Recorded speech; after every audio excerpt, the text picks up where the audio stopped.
Welcome. Today, we're pulling back the curtain on what I like to call the engine room of any successful company, financial management. And trust me, it's about way more than just crunching numbers. It's about the big, critical decisions that really drive a company's value and, secure its future. So here's what we've got on tap. First up, we're going to tackle the big one. What's the ultimate goal of a company anyway? Then we'll get into the nitty-gritty, the 3 key decisions that financial managers make every single day. From there, we'll look at the sometimes tricky relationship between owners and managers, this cool idea of profit with a purpose, and finally, the rules of the game that everyone has to play by. And to really set the stage, check out this quote from the legendary former CEO of Coca-Cola. It pretty much sums it all up. Increasing shareholder value, that's like the North Star for everything we're about to talk about. But what does that really mean? Let's get into it. Okay, so let's unpack that. What is the ultimate goal? This is super important because, look, before we get into all the how-to stuff in finance, we've got to be absolutely solid on the why. Why are we even doing all this? So, what do you think the goal is? I mean, the obvious answer is just make as much profit as possible, right? It seems so simple, but, and this is a big but, that's actually kind of flawed. The real goal, the one that gives us the full picture, is maximizing shareholder wealth.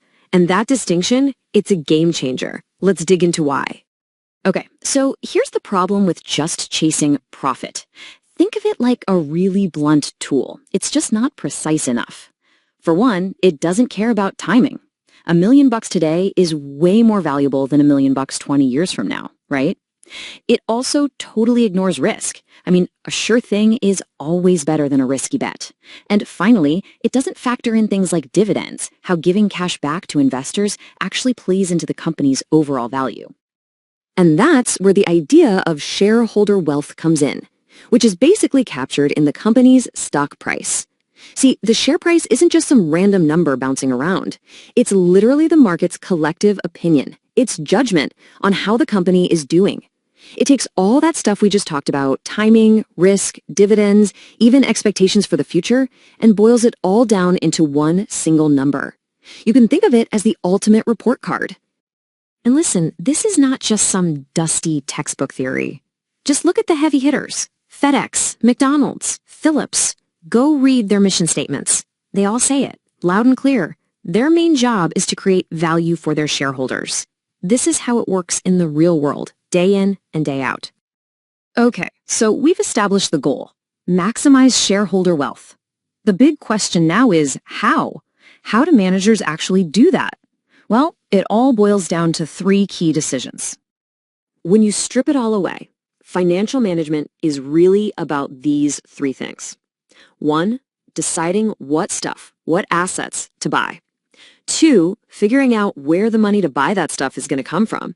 And 3, making sure you run all those assets as efficiently as you possibly can.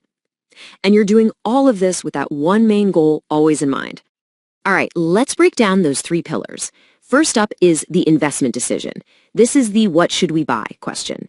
Are we building a new factory, investing in some cutting-edge tech? This is basically the left side of the balance sheet.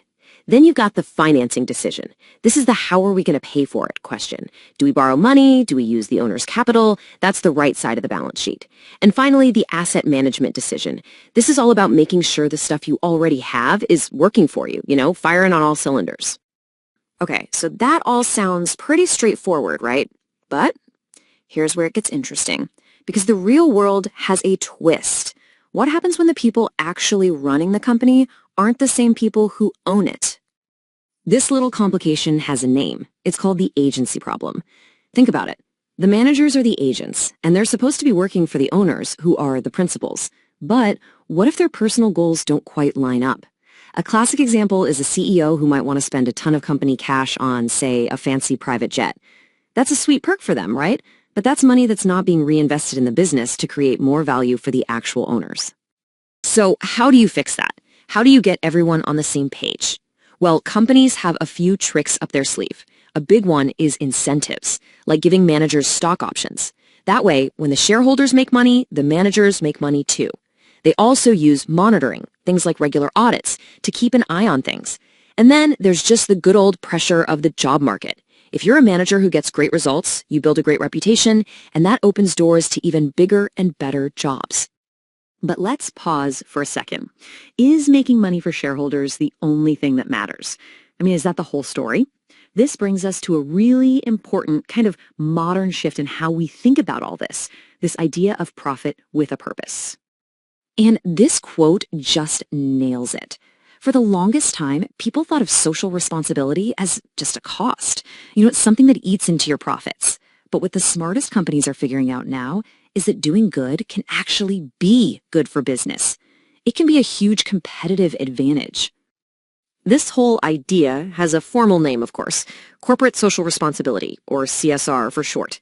It's basically a way of looking at business that says, hey, we don't operate in a bubble. A company has responsibilities to a whole bunch of different people and groups, not just its shareholders.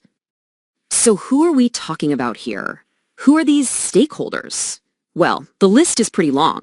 You've got your employees, obviously, your customers, your suppliers, even the communities where the company has its offices and factories. And here's the key takeaway. You can't build long-term value for your shareholders if you treat these other groups poorly. In fact, making sure they're successful is absolutely essential for a healthy bottom line. Okay, so let's recap. We have this main goal, we have this potential conflict between owners and managers, and we have these broader social responsibilities. With all that going on, what's stopping things from going off the rails? Well, that's where the formal rules of the game come in. We call it corporate governance. And we have these rules for a good reason. I mean, it wasn't that long ago that we had these huge, earth-shaking corporate scandals. Think Enron, think WorldCom. These weren't just bad business deals. They were complete, catastrophic failures of the system. The people who were supposed to be watching weren't. As you can imagine, that stuff completely shattered public trust. So the government had to step in. They rolled out a whole wave of new regulations designed to do one thing: protect investors, hold people accountable, and try to rebuild some of that lost confidence in the markets. The biggest thing to come out of all that was a law called the Sarbanes-Oxley Act, or just SOX. This was a huge deal.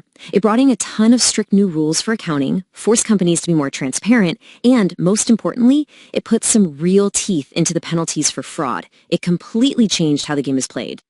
Okay, so at this point, you might be sitting there thinking, all right, this is interesting, but I'm not planning on becoming a CFO. Why should I care about any of this?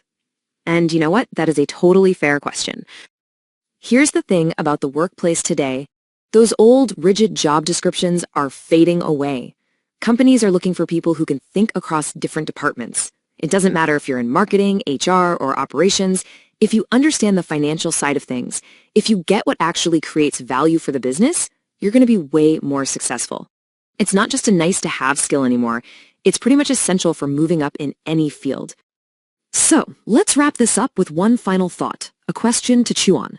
We've talked a lot about maximizing shareholder value as the #1 goal, but we've also seen how important corporate social responsibility is becoming. So the big question is maximizing that value always the right thing to do? How do you strike that perfect balance between making shareholders happy and serving the broader needs of society? Honestly, that's the big challenge and the huge opportunity for the leaders of today and tomorrow. Thanks for tuning in.